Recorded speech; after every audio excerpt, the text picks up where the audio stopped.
Bienvenidos, lunes 14 de abril de 2025, estamos en vivo por la pantalla de DNews contándote todas las noticias importantes de Latinoamérica y del mundo en una jornada donde están pasando muchísimas cosas, sobre todo en nuestra región, con lo que dejó el triunfo histórico de Daniel Noboa, ya ratificado como presidente de la República del Ecuador, con el dolor inmenso que para todos los latinoamericanos significa la pérdida de Mario Vargas Llosa, con lo que está pasando en los mercados del mundo y cómo eso está repercutiendo en nuestras propias economías a partir de cambios, de novedades que siguen llegando desde la Casa Blanca, con un día muy importante a propósito para la República Argentina, porque está recibiendo precisamente al secretario del Tesoro de los Estados Unidos, Scott Bessent, el mismo día en el cual el gobierno anunció una liberalización del tipo de cambio, saliendo después de tantos años de controles y dando un paso decisivo hacia una economía formal y normal.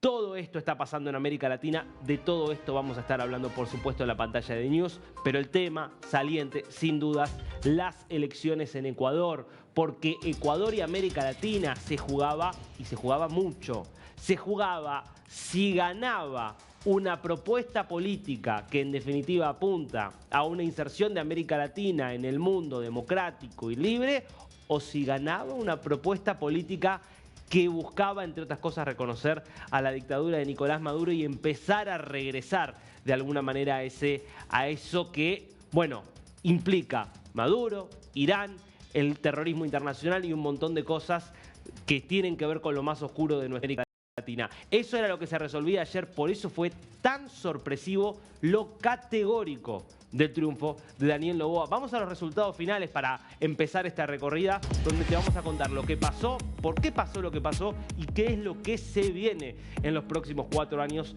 en el Ecuador y cómo esto va a empezar a repercutir en toda la región. Un triunfo aplastante de Daniel Noboa, más de 11 puntos de ventaja, 55,65% de los votos, 44,35% contra Luisa González. Recordemos, en los comicios de primera vuelta, en los comicios que se realizaron el 9 de febrero, la diferencia había sido de pocos miles de votos en favor de Noboa. Había habido un empate técnico en torno al 44%, lo que daba la sensación de que íbamos a estar ante un balotaje sumamente parejo. Bueno, hay muchas cosas que pasaron, muchas cosas que vieron los ecuatorianos, por los cuales Luisa González no pudo sumar en términos relativos votos respecto de la segunda vuelta, por lo cual quienes votaron por otras alternativas que no eran ni Noboa ni González se volcaron masivamente por el presidente, que ahora sí va a tener desde el próximo 24 de mayo la posibilidad de encabezar un gobierno, primero con lo que supone hacer un mandato completo, porque este es un mandato de apenas 1 año y medio para completar el que dejó Guillermo Lasso, y con lo que supone también la convalidación que le da a alguien que está ejerciendo el poder en medio de una situación muy difícil para el Ecuador y obtener un respaldo tan categórico para continuar al frente del país. Algo que yo creo que es inédito. Hay que ir a Rafael Correa para encontrar otro presidente reelecto. Y justamente me parece que lo que se empieza a dar en Ecuador es un cambio de era. Después de 8 años de interregno, de 8 años de incertidumbre posteriores a lo que fue el comienzo del fin del correísmo, que recordemos fue la hegemonía absoluta en Ecuador entre 2007 y 2017, Ecuador entró en una serie de crisis de las que tal vez pueda empezar a salir ahora si Noboa logra construir un nuevo orden. Un Noboa que después de ganar dijo varias cosas, pero antes quiero ir a las reacciones internacionales que esto ha tenido, porque obviamente ayer empezaban a llegar las primeras palabras, las primeras voces de apoyo, de reconocimiento de la comunidad internacional, contrastando con lo que hizo Luisa González. Vamos a estar hablando ahora de esta estrategia que está realizando el correísmo de deslegitimar el triunfo de Noboa y de instalar que hubo un fraude sin presentar una sola evidencia. En contraste, buena parte de la comunidad internacional empezó a reaccionar y hace unos minutos llegó un mensaje obviamente muy importante, que es el de Donald Trump. Así que arrancamos primero por ahí.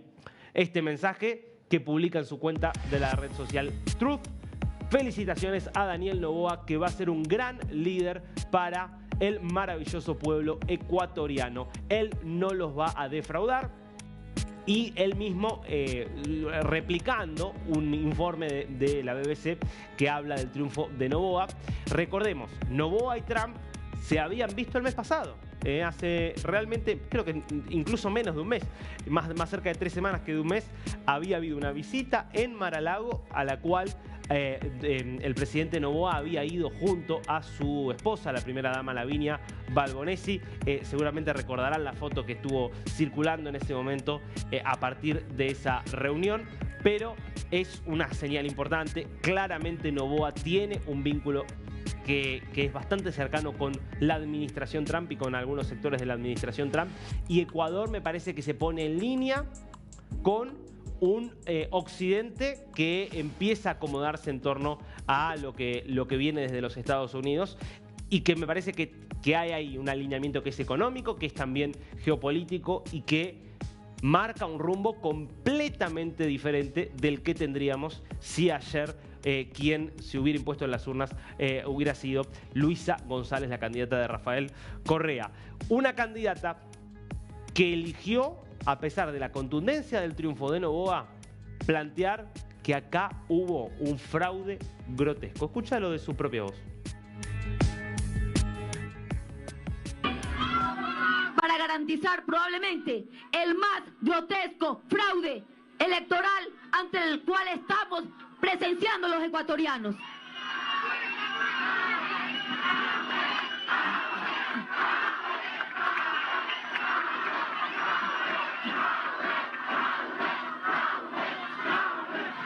Queridos hermanos, aquí hay que ser muy claro. Son cerca de 11 encuestas, 11 investigaciones estadísticas, en la cual todas, aún las del mismo gobierno, nos daban la victoria. El exit poll, uno de ellos nos daba la victoria y ninguno dio una diferencia como la que estamos viendo en el CNE. Ninguno. Entonces, yo sí denuncio ante mi pueblo, ante los medios y ante el mundo que Ecuador está viviendo una dictadura y estamos enfrentando el peor y más grotesco fraude electoral de la historia de la República del Ecuador.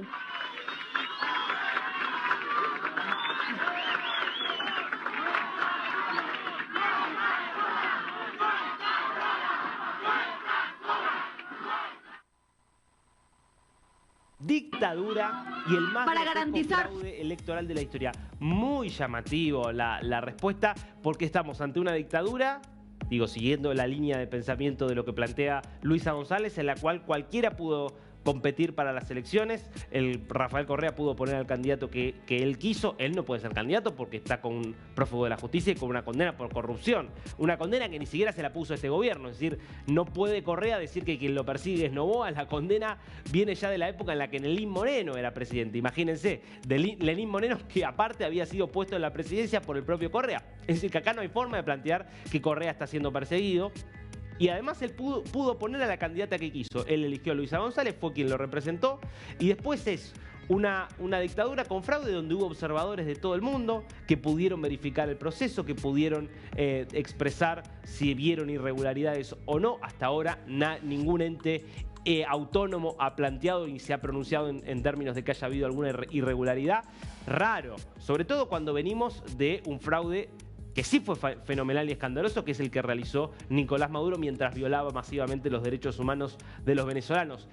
¿A quién se le ocurre poder plantear un paralelismo? Bueno, quizás el paralelismo viene del lado de la cercanía de Luisa González con Maduro, de lo que vamos a estar hablando ahora. Pero metámonos ahora con lo que fue la respuesta. Un Noboa que habló después de Luisa González y que en un primer momento habló sobre todo de la contundencia de la victoria. Esta jornada ha sido histórica. Esta victoria ha sido histórica también.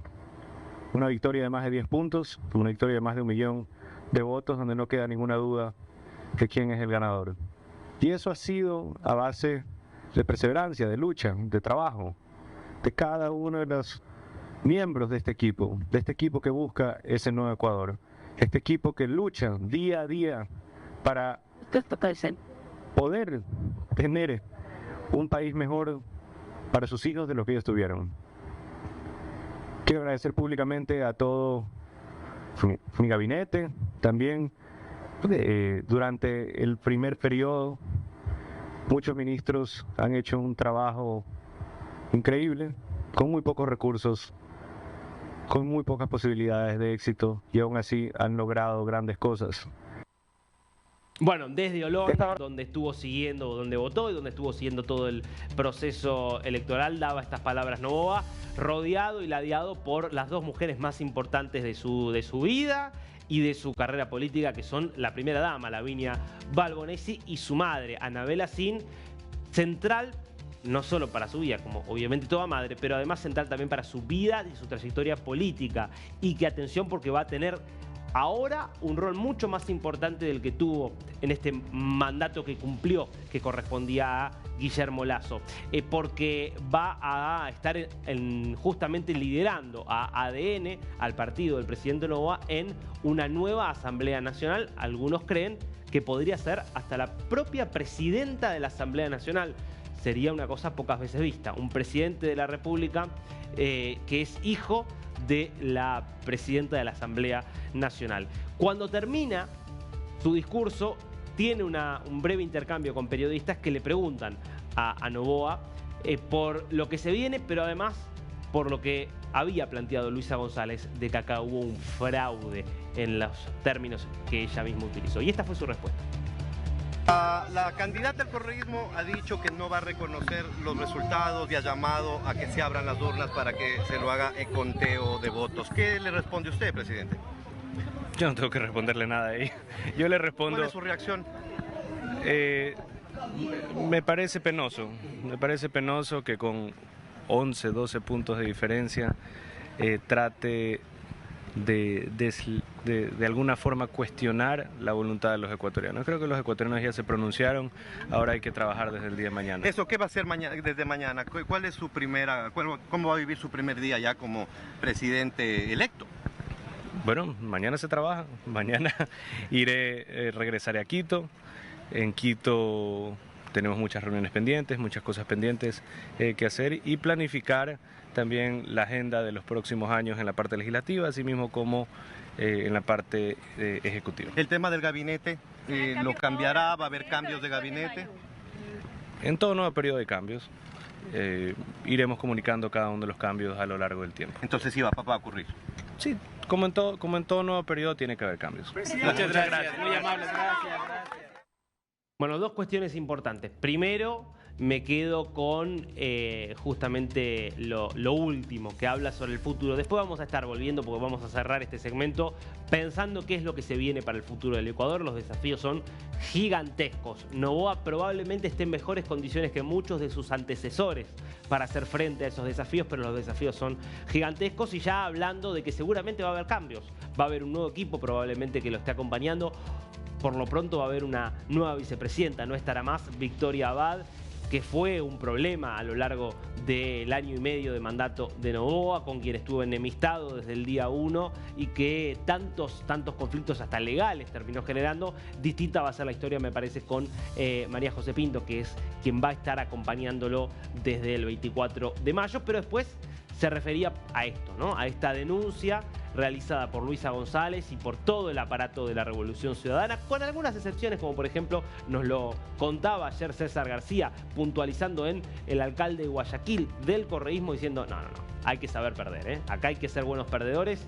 La democracia la construyen los gobiernos y la construyen también las oposiciones. La democracia la destruyen los gobiernos y también la pueden destruir los opositores, y esto es importante entenderlo. Por eso fue significativo que el alcalde de Guayaquil se diferenciara del resto de su partido y dijera: acá hubo un triunfo categórico, habló el pueblo. Ahora, porque vale la pena, para que las palabras no queden sueltas en el viento, meternos un poquitito con la denuncia que hace. Y vamos a ir desmontando punto por punto, porque tenemos un ejemplo reciente de una elección que fue escandalosamente fraudulenta, que fue las elecciones de julio del año pasado en Venezuela, donde punto por punto la oposición pudo demostrar el fraude, pudo demostrar cómo había salido la elección, y la única entidad autónoma que pudo observar la elección, que fue el Centro Carter, convalidó punto por punto lo dicho por la oposición. Entonces vamos a ver cuáles son los argumentos del correísmo para plantear que hubo fraude, y vos vas a sacar tus propias conclusiones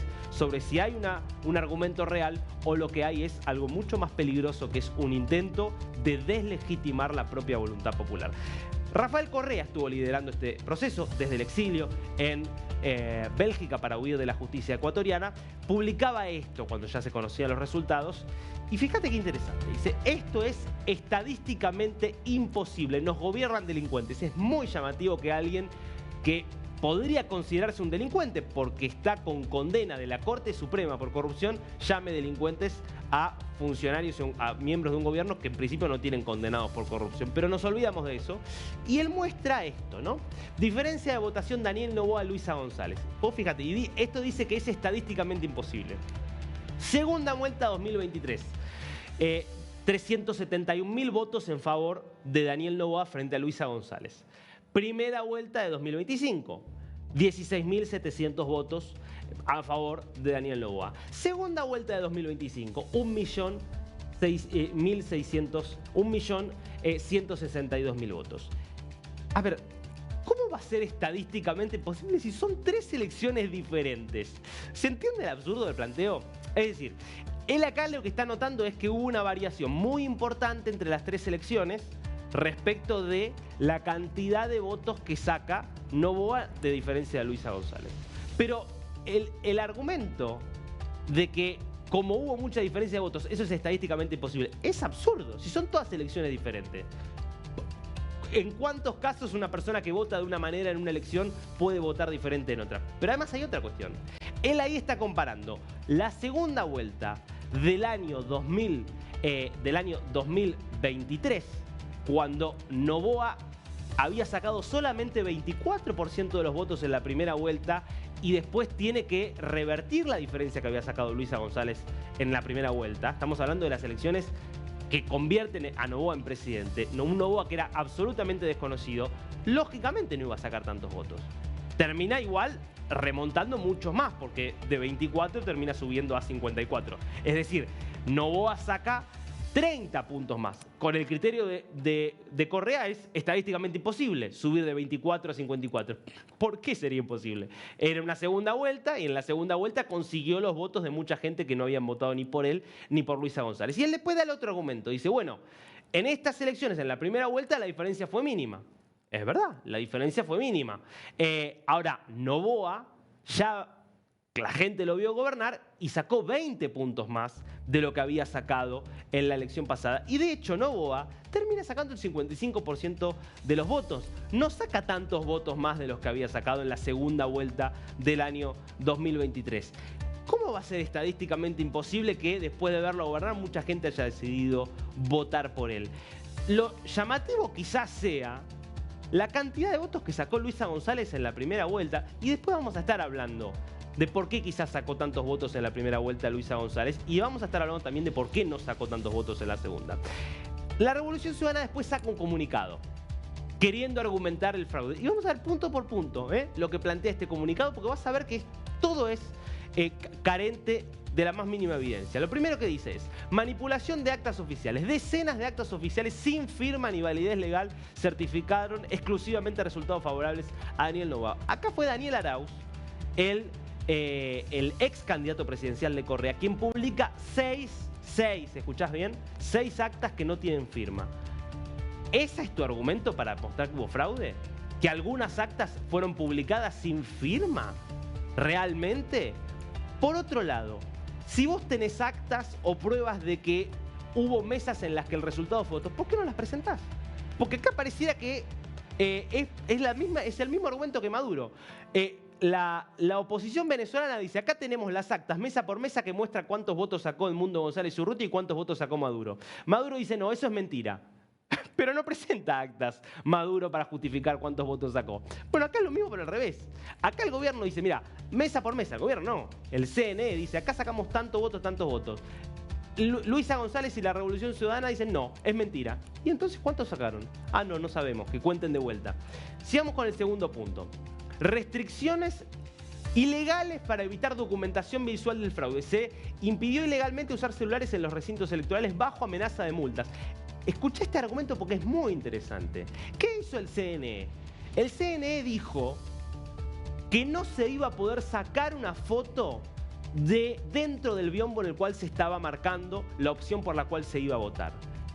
Eso con una cuestión y una justificación muy clara, y es disminuir y dificultar el trabajo de las maquinarias políticas, garantizar que el voto sea secreto y que el voto sea seguro. ¿Por qué? Porque ¿cómo funcionan las maquinarias políticas? Yo, bajo amenaza o bajo la promesa de una prebenda, te llevo a votar. Yo, organización político-mafiosa, te llevo a votar a vos y a todos los miembros de un barrio, por ejemplo, todos los habitantes de un barrio. ¿Cómo, si yo no estoy en el biombo votando con vos, puedo asegurarme de que vos hayas votado a quien dijiste votar? Me tenés que enviar una foto. ¿Qué hizo el CNE? No. ¿Podés entrar con el celular al cuarto oscuro, al centro de votación? Por supuesto. ¿Podés hablar por teléfono antes y después? Por supuesto. Ahora, en el momento de estar en el biombo no podés sacar ninguna foto. ¿En qué restringe tu derecho eso? En nada. Ahora dificulta el funcionamiento de la maquinaria política. Y fíjate que esto planteando la Revolución Ciudadana que es ilegal. Lo cual me hace pensar en lo que planteó Noboa en primera vuelta. Una denuncia que hizo Noboa y es que hubo grupos criminales que presionaron en sectores de la sociedad donde tienen mucho poder territorial para forzar el voto por Luisa González. Bueno, quizás una de las explicaciones de por qué Luisa González sacó la misma cantidad de votos ahora y no creció respecto de la primera vuelta, es que tal vez mucha gente votó presionada en esa primera vuelta. Y ahora, como hubo mucho más control, como entre otras cosas no se podía sacar la fotito, quizás mucha gente votó lo que quería votar. Porque en definitiva, si nadie te está presionando, no te están coartando tu libertad. Al contrario, te la están dando. O sea que de alguna manera es casi una autodenuncia este segundo punto. Pero sigamos. Punto 3. Declaraciones anticipadas del CNE para influir en la percepción pública. La presidenta del Consejo Nacional Electoral difundió resultados preliminares favorables a Noboa antes de consolidarse oficialmente. Esto es increíble. Acá están planteando que lo que hizo el CNE, que es empezar a difundir los resultados a medida que se iban cargando, desde que estaba computado 1% de la votación, es irregular. Es insólito. En todas las democracias del mundo, los resultados se van dando a conocer en la medida en que se van contando los votos. Es lo más transparente que hay. Además, supongamos, ¿qué podría plantearse como manipulación? Si vos contás solamente los votos de una región donde sabés que hay un candidato que le va a ir mejor y no contás los votos de otra región. ¿Qué se vio ayer? Que desde el momento 1, desde que se contó el primer 1% de las mesas hasta que se llegó al 97%, la distancia se mantuvo siempre pareja. Es decir, que hubo un conteo representativo de las distintas regiones del país. Fíjense cómo acá se está planteando un fraude sin un solo argumento. Es pura estrategia política. Sigamos con el documento de la Revolución Ciudadana. 4. Interrupciones sospechosas y fallas técnicas en recintos clave. Apagones inesperados en recintos estratégicos. Cierre anticipado y justificado de locales. Fue récord la votación en la velocidad en la que se procesaron los datos. ¿Vos tuviste gente de la Revolución Ciudadana, escuchaste gente de la Revolución Ciudadana denunciando que no se dejó votar en algún centro electoral antes de que se conocieran los resultados? No. ¿Escuchaste a alguno de los cientos de observadores de distintos lugares, observadores y vedores de distintos lugares del mundo, hablando de que en algún centro de votación se impidió ejercer el derecho al voto? No. Ahora, una vez que se conoce el resultado, que no es favorable para la Revolución Ciudadana, aparece este mensaje. Insisto, más argumento político, cero argumento técnico. 5. Intimidación militar y obstrucción de observadores electorales. Una excesiva presencia militar impidió deliberadamente la labor de observadores independientes y encuestadores. No hay un solo observador internacional autónomo, es decir, que no sea, porque si vos contás como un observador a alguien que lo manda Maduro, bueno, te digo, ningún observador internacional verdaderamente independiente que haya planteado que le impidieron ir a votar, que le impidieron no ir a votar, ir a revisar el funcionamiento del sistema de votación. Y la militarización es para que no haya grupos armados, para que no haya grupos armados irregulares en un país que está en una crisis de violencia sin igual. Es llamativo que les moleste que estén muy custodiadas las elecciones. Casi que uno podría pensar que les gustaría que no estuvieran tan custodiadas, porque quizás si no estuvieran tan custodiadas podría haber grupos irregulares que fuercen el voto. Es raro. Se oponen a que el voto sea secreto y que no se pueda controlar a través de los celulares, y se oponen también a que las Fuerzas Armadas custodien que nadie pueda molestar a los que votan. Son argumentos raros para denunciar un fraude. Casi que son argumentos propios de alguien que le gustaría hacer un fraude si pudiera. ¿Cómo sigue este documento? Resultados oficiales en contradicción con evidencia científica y estadística. Los resultados difundidos contradicen al menos una docena de encuestas independientes. El argumento que tienen para decir que hubo fraude es que las encuestas daban otro resultado. Cuando vivimos en un mundo donde desde hace 10 o 15 años, elección tras elección, las encuestas terminan dando resultados completamente diferentes de los reales. Fíjense lo que pasaba en Estados Unidos. Ninguna encuestadora le daba a Donald Trump ganando en todos los estados clave. Ninguna encuesta le daba a Trump ganando el voto popular. Terminó ganando. Todas las encuestas daban que el Brexit iba a salir, el referéndum del Brexit en contra del Brexit, termina ganando a favor. Nos cansamos de ver encuestas que se equivocan. Diría la regla sobre todo porque la gente no confía en los encuestadores. Entonces le dicen lo que quieren o lo que creen que el encuestador quiere escuchar y no lo que piensan. O sea, esto habla de la falta de solidez del planteo que está haciendo la Revolución Ciudadana, que no es que muestran nosotros tenemos actas que prueban que sacamos más votos, sino que dicen había 3 o 4 encuestas que decían otra cosa. Increíble. Y el último, para que quede claro, porque es importante que se entienda cuándo una denuncia de fraude es creíble y cuándo una denuncia de fraude es un instrumento político. 7. Cambios arbitrarios de última hora en registros electorales. Miles de votantes identificados como de la Revolución Ciudadana fueron afectados por cambios repentinos. Hubo inundaciones masivas en toda la zona del litoral. Inundaciones masivas. Todos los cambios de centro de votación, que fueron marginales en términos de la cantidad total, fueron porque hay inundaciones desde hace varios días en Ecuador. Que la gente tenía que votar nadando, tenía que ir en bote a votar. ¿Ese es el planteo? O sea, es muy importante que vos que estás en tu casa puedas discernir lo que está planteando aquí la Revolución Ciudadana y que puedas darte cuenta cuando un partido sufre verdaderamente un fraude electoral, como lamentablemente aún ocurre en América Latina, y cuando un partido pierde una elección y por vocación antidemocrática no reconoce el resultado y argumenta que hubo un fraude y presenta pruebas que efectivamente son todo menos eso, menos evidencias. Esta es la realidad de la oposición a la que va a tener que enfrentarse el gobierno de Noboa, que la realidad es que pierde la elección y no puede subir en cantidad de votos Luisa González porque hizo todo lo posible para enajenar el voto popular, todo lo posible para distanciar a los ecuatorianos. Yo te voy a mostrar acá, y lo hablábamos ayer con César García, que hizo una gran cobertura desde Ecuador, los 3 tiros en los pies que se dio la Revolución Ciudadana a lo largo del debate post primera vuelta, que explican el resultado de ayer. Primero, a lo largo, perfecto, sí. Primero, debate presidencial, debate de segunda vuelta. Le preguntan abiertamente, ¿vas a reconocer a Maduro, Luisa González, si sos presidenta? Esta fue su respuesta. Luisa, ¿vas a reconocer al gobierno totalitario y dictatorial de Nicolás Maduro? Es una pregunta súper clara. ¿Sí o no? No divagues como hiciste en CNN. Sí. Candidata González, su argumento tiene 1 minuto. Necesito reconocer el gobierno de Nicolás Maduro para poder devolver a los venezolanos que tú permitiste que ingresen de forma irregular y desordenada a través de tu decreto 370 a mi país. ¿Vas a reconocer a Nicolás Maduro, dictador que llevó a Venezuela al desastre más absoluto? Entre paréntesis, atención, quédate ahí porque te vamos a presentar un informe que no te vas a poder perder hoy respecto de lo que está pasando en Venezuela, del desastre económico y de la profunda desigualdad que vive en Venezuela. Mientras unos pocos hacen consumos de lujos, los médicos cobran menos de $4 al día. Quédate ahí, te lo quería avisar para que estés pendiente. Pero vuelvo a esta argumentación. El punto que aquí plantea Luisa González es terminar reconociendo al régimen al que ningún latinoamericano quiere ir, mucho menos un ecuatoriano que vive cerca de Venezuela y que tiene el propio testimonio de los venezolanos, que han huido justamente de la opresión y de la miseria. Y vos fíjate que no solo dice voy a reconocer a Maduro, voy a tener relaciones diplomáticas, ni Petro ni Lula, que son claramente aliados de Maduro, reconocen como ganador a Maduro. Fíjate vos, es ir un paso más allá.